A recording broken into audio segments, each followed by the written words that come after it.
जड़ी बूटियों का खजाना लेकर आए हैं हम आपके लिए। जड़ी बूटियाँ वास्तव में हमारे लिए जीवनदायिनी हैं, इसमें कोई संशय नहीं है। करोड़ों वर्ष से ऋषि महर्षि लोग परंपरागत रूप से उस विधा को हमें प्रदान करते रहे।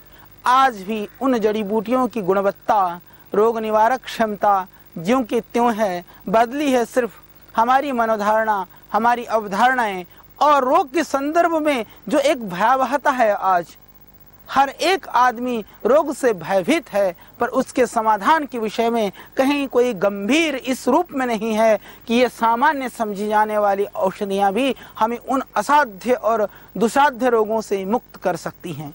हमें विश्वास होता है बड़ी बड़ी भवनों में, अट्टालिकाओं में, जहाँ जाकर के आदमी को लगता है उन बड़े बड़े हॉस्पिटलों में ही स्वास्थ्य का खजाना छिपा हुआ है। स्वास्थ्य का राज हॉस्पिटलों में नहीं, स्वास्थ्य का राज आपके संयम में है। स्वास्थ्य का राज इन जीवनदायिनी जड़ी बूटियों में है, वनस्पतियों में है। इनके प्रयोग को करके आप उन रोगों से मुक्त हो सकते हैं, इसमें कोई संशय नहीं है। हॉस्पिटल आपको राहत पहुंचा सकता है बहुत सारे रोगों में।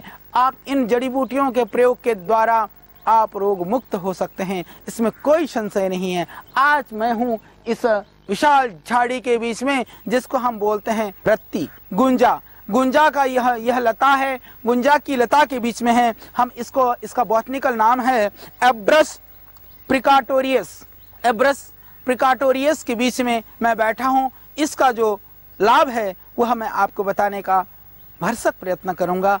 तो इसका जो प्रयोग है, एक सरल प्रयोग, जैसे आप मेरे हाथ में देख रहे हैं, ये पत्ती है। यदि सिर्फ आप इस पत्ती को चबाते हैं, ये खाने में थोड़ी मिठास युक्त लगती है, इसके अंदर एक मिठास होती है, हल्का सा कसैलापन होता है। यह पत्ती यदि आप चबाते हैं दिन में 2-3 बार, जिनको भयानक यदि मुंह में छाला है, किसी भी तरह से मुंह के अंदर इन्फेक्शन है, तो उसको घाव को भरने में सक्षम है। तो कड़वाहट भी नहीं है, लेने में आपको अच्छा लगेगा। आप इस रत्ती के पत्तियों को ले लीजिए, 3-4 पत्तियों को लेकर के मुंह में खूब आप चबाएं। चबाते चबाते उस लार से पूरे मुंह को आप धोएं। इससे बढ़िया माउथ वॉश, आपके मुख धोने की दवाई और कुछ नहीं हो सकती है। मुंह के छालों के लिए तो यह रामबाण औषधि ही है। तो चाहे छोटे बच्चे को है, चाहे बड़े लोगों को है, दोनों ही स्थिति में आप प्रयोग कर सकते हैं इसके मुंह के छालों के लिए। और इससे मुंह के छाला ही नहीं, मुंह के अंदर जो यदि कोई इन्फेक्शन है, मुंह की जो बदबू है, दुर्गंध है, आपको जरूरत नहीं है। यदि आप अपने घर में इस गुंजा को, इस रत्ती को लगा लें, इसकी लता को लगा लें, तो इस लता में से आप 2-4 पत्तियां तोड़ करके सुबह डेली कुल्ला कर लें। चबा करके 10-15 मिनट के बाद में आप कुल्ला कर लें, तो आप देखेंगे कि आपकी मुख की जो दुर्गंधी है, आपकी मुख की जो परेशानी है, आपके मुंह के छाले हैं, वो हमेशा के लिए समाप्त हो जाएंगे।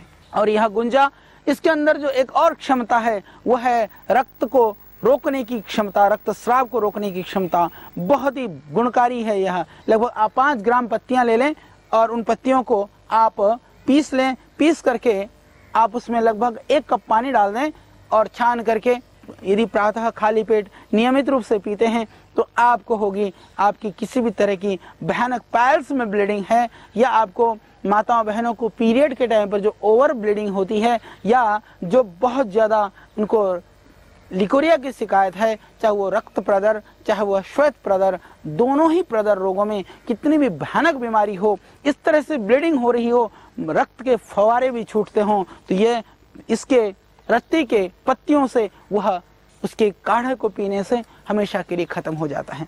और बहुत ज़्यादा ब्लीडिंग हो रही है तो उसके लिए ध्यान रखें, थोड़ी मात्रा में फिटकरी को पीस करके उसको मिला करके पिला दीजिए। आपकी जो ब्लीडिंग है उसमें तुरंत फर्क पड़ेगा।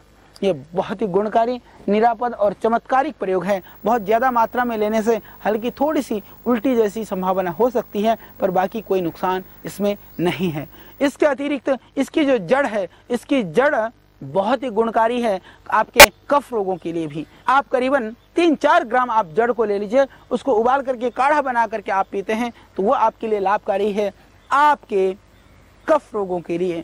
और इसकी रत्ती की जो जड़ है वह पौष्टिक भी है। जो कमज़ोर लोग हैं इस रत्ती को जड़ को उखाड़ करके यदि पाउडर करके रखते हैं, थोड़ी मिश्री मिला करके प्रातः सायं सेवन करते हैं दूध से, तो ये एक गोपनीय रहस्यमय बात है कि यह अत्यंत धातु पौष्टिक है और शारीरिक ऊर्जा को, क्षमता को बढ़ाने वाला है। जो अपने आप को मर्द समझने में, जो अपने आप को कमज़ोर समझते हैं, उन लोगों को ज़रूर इसके जड़ का प्रयोग करना चाहिए। दूसरा, एक और मैं जो संत महात्माओं द्वारा परीक्षित है, जो गुफाओं में कंदराओं में रहने वाले साधु महात्मा लोग जिस प्रयोग को बताते हैं, उस एक गोपनीय प्रयोग को मैं आपको बताने जा रहा हूँ। बड़ा ध्यान से सुनना। इसमें गुंजा में दो प्रजातियां होती हैं। एक तो वो होती है जिसके अंदर लाल और काली होती है, जो मिल जाता है। दूसरा होता है एक सफ़ेद गुंजा। दोनों गुंजा को, सफ़ेद गुंजा इसमें ज़्यादा लाभकारी है। सफ़ेद गुंजा को लगभग आप 250 ग्राम गुंजा का जो फल है उसको ले लें और 500 ग्राम ले लें कौंस का बीज। दोनों को सूती कपड़ों में 2 पोटली बना लें। 2 पोटली बना करके आप उसको एक लक्कड़ में बांध करके और एक बड़ी पतीली में उसको ऐसे लटकाएं कि वो पतली की जो नीचे का जो भाग है वो टच नहीं होना चाहिए पहनदी से। लगभग 1 इंच आप ऊपर रख लें, इतना कस करके बांधें। 2-3 किलो दूध में डाल करके उसको धीरे धीरे मंद आंच में पकाएं। पकने के बाद वो धीरे धीरे दूध पकता पकता वो थोड़ा सा बच जाएगा। जब गाढ़ा सा मावा सा बनने को हो, कौंस और रत्ती के बीज को जूट का कट्टे में लेकर के उसको आप जोर जोर से रगड़ेंगे, पूरी इकट्ठा उसके अंदर डाल करके उसका छिलका निकल जाएगा। छिलका निकल जाएगा कौंस के बीज का और रत्ती के बीज का। इसको आप ताज़े में ही जो सूख जाएं उससे पहले आपको करना है पाउडर। आप पाउडर कर लीजिए। पाउडर करके फिर आप उस पाउडर के अंदर जितनी मात्रा में आप मिलाना चाहें मिश्री मिला सकते हैं। 1 चम्मच पूरा भर के 1 चम्मच दूध के साथ आप सेवन करिए प्रातः सायं। ये निश्चित रूप से स्पर्म काउंट को बढ़ाता है, यौन क्षमता को बढ़ाता है। जो युवक नाना तरह के व्याधियों से पीड़ित हैं, ग्रसित हैं और न जाने किस तरह के टॉनिक ढूंढते हैं और नियम हकीमों के चक्करों में घूमते हैं, सेक्स स्पेशलिस्ट के उस चक्कर में जाते हैं, मेरे भाई संयम पहली शर्त है।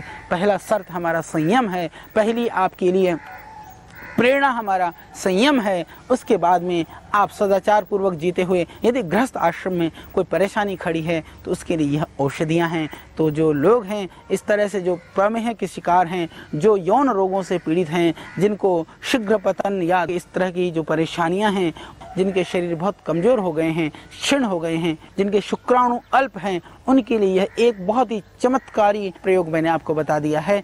तो गुंजा के बीज और कौंस के बीज का आप पाउडर करके सेवन करिए प्रातः सायं। आप देखेंगे सिर्फ 2-3 महीने के सेवन से आपके अंदर वह तेज, वह शक्ति, वह ऊर्जा, वह पौरुषत्व और वह शक्ति बढ़ेगी जिसकी आप सिर्फ कल्पना कर सकते हैं। जो मेरे भाई बहन जिनको व्यायाम में अभिरुचि है, जो बहुत एक्सरसाइज करते हैं, जो जिम में जाते हैं, वो लोग भी इसका सेवन कर सकते हैं। इससे धातु की वृद्धि होती है, धातु की पुष्टि होती है। ये सिर्फ काम वासना को नहीं बढ़ाता, बल्कि यह जो आपकी कमजोरी है, जो आपके अंदर, जैसे जिन पुरुषों को स्पर्म काउंट नील हैं, उनके लिए भी यह एक चमत्कारिक और बहुत सरल प्रयोग है। स्पर्म काउंट को बढ़ाने के लिए इसका आप प्रयोग करके बढ़ा सकते हैं। ये निरापद है, इससे कोई नुकसान नहीं है। ये एक गुंजा आपको दे सकता है, नया जीवन आपको कर सकता है, बहुत तरह की जो भयानक व्याधियों से मुक्त। ये वास्तव में बहुत ही गुणकारी है, बहुत ही चमत्कारी है, बहुत ही दिव्य प्रयोग है। गुंजा के फल का जो प्रयोग मैंने आपको बताया। और एक और हमारे यहाँ की वदंतियाँ हैं जो गुंजा के फल को कहते हैं रत्ती यदि घर में डाल दो तो लड़ाई होती है। तो लड़ाई तो करना नहीं, परंतु ये सामान्य प्रचलन में है, ऐसा हमें प्रतीत भी नहीं होता है, हालांकि लोग डरते भी हैं। और प्राचीन काल से रत्ती का मतलब होता है, आप कहते हैं ना कि 1 रत्ती, 2 रत्ती, फिर मासा, फिर हमारे यहाँ तोला। जो रत्ती की परिकल्पना इस रत्ती के फल से ही की गई थी। तो ये तो हमारे यहाँ तौलने के लिए भी प्रयुक्त होता था। प्रायः इसकी एक विशेषता यह है कि जो रत्ती है, जो काले और लाल वाली जो छोटी रत्ती होती है, वह एक ही साइज़ की होती है, उसका वेट बराबर लगभग उतना ही होता है। तो इसीलिए तौल के रूप में भी इसको प्राचीन काल से ही प्रयुक्त किया जाता रहा है। ये बहुत ही अच्छा प्रयोग है। और इसके अतिरिक्त इसकी जो पत्तियां हैं, इसका यदि थोड़ा 2-4 पत्ती तुलसी डाल करके काढ़ा बना करके आप पिएं, एक सुगंधित एक पेय के रूप में, एक चाय की तरह से, हर्बल टी के रूप में भी आप इसका पान कर सकते हैं। इसकी जड़ का भी प्रयोग कर सकते हैं, इसकी पत्तियों का भी आप प्रयोग कर सकते हैं चाय के रूप में। तो यह बहुत ही एक लाभकारी है आपके कफ रोगों के लिए, आपके बलगम के लिए, और यह लाभकारी है आपके प्रदर, प्रमेह और धातु रोगों के लिए। इसका एक और गुण है, यदि आप थोड़ी ज़्यादा मात्रा में ले लेते हैं तो ये विरेचक भी है। इससे विरेचन होता है और पेट का जो रोग है, पेट की जो समस्या है वो इससे दूर होती है। तो जिनको आंतों में अल्सर है, अल्सरेटिव कोलाइटिस है, यदि इन्फेक्शन है, उसमें भी ये रत्ती की जो जड़ है वो बहुत ही गुणकारी है। तो इसका काढ़ा बना करके आप पी सकते हैं, और काढ़ा बना करके ठंडा करके आप पिएं। यदि आप डायबिटिक के पेशेंट नहीं है, डायबिटीज़ नहीं है आपको, तो रत्ती की जड़ को लगभग 5 ग्राम आप ले लें, और उसमें 2-3 ग्राम मुनक्का ले लें, और 5 ग्राम सूखा हुआ जो देसी गुलाब है, 2 ग्राम सौंफ ले लीजिए। इसको आप उबाल करके फिर काढ़ा बना करके पी सकते हैं। अच्छा है आप मिट्टी के बर्तन में उबालें, इससे पेट साफ होगा आपका, इससे आपकी भूख बढ़ेगी, डाइजेशन सिस्टम ठीक होगा।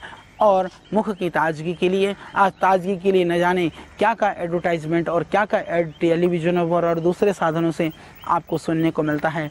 वो जो ताजगी वो चीज़ें नहीं दे सकेंगी, गुंजा की 2-4 पत्तियां आपको दे सकती हैं। मुख की ताजगी के लिए, मुख्य मिठास के लिए गुंजा की 2-4 पत्तियां आप चबाएं तो मुख के अंदर एक ताजगी और इतनी खुशबू बनी रहती है, वो दिन भर आप एक ताजगी महसूस करते हैं। और आपके गले को, कंठ को ठीक करने के लिए इसकी जो जड़ है, गुंजा की जो जड़ है, यदि आप चूसते भी हैं तो उससे आपकी आवाज़ भी ठीक रहती है, सुरीली रहती है। जो मेरे भाई बहन जो गाने में अभिरुचि रखते हैं, जिनको ज़्यादा बोलना पड़ता है, उनके लिए भी यह एक बहुत ही अच्छी औषधि है।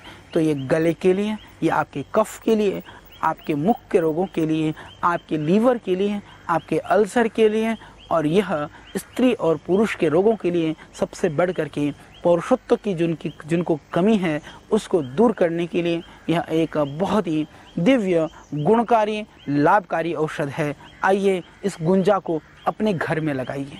कितनी सुंदरता इसके अंदर है, कितनी इसके फूलों में भी आप देखते हैं कितने अच्छे ये फूल लगते हैं। अभी लगभग ये फूल जब खिल जाएगा पूरा ये ढक जाएगा, बहुत सुंदर लगेगा। तो अपनी सुंदरता को बढ़ाइए, घर आंगन की शोभा को बढ़ाइए। शोभा को ही नहीं बढ़ाना है, रोगों को भगाइए। तो हम चाहते हैं आप घरों में ऑर्नामेंटल प्लांट्स की जगह हर्बल प्लांट्स को स्थान दें।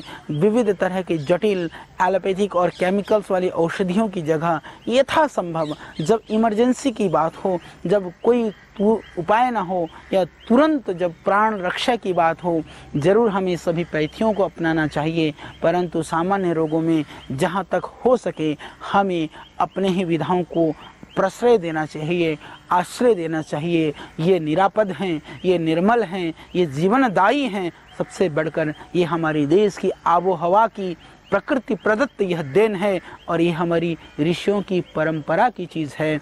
इन आयुर्वेद को बढ़ा करके हम ऋषि परंपरा को बढ़ा रहे हैं। आयुर्वेद की रक्षा कर करके ऋषियों की परंपराओं को हम लोगों तक पहुंचा रहे हैं। इसको भी आपको जन जन तक पहुंचाना है। इस अभियान में आपको भी एक सिपाही की तरह से उसमें सम्मिलित होना है। तो आइए आज हमने अपने ज्ञान के खजाने में, अपनी जानकारी के खजाने में एक और जड़ी को, एक और औषधीय पौधे को सम्मिलित कर लिया है।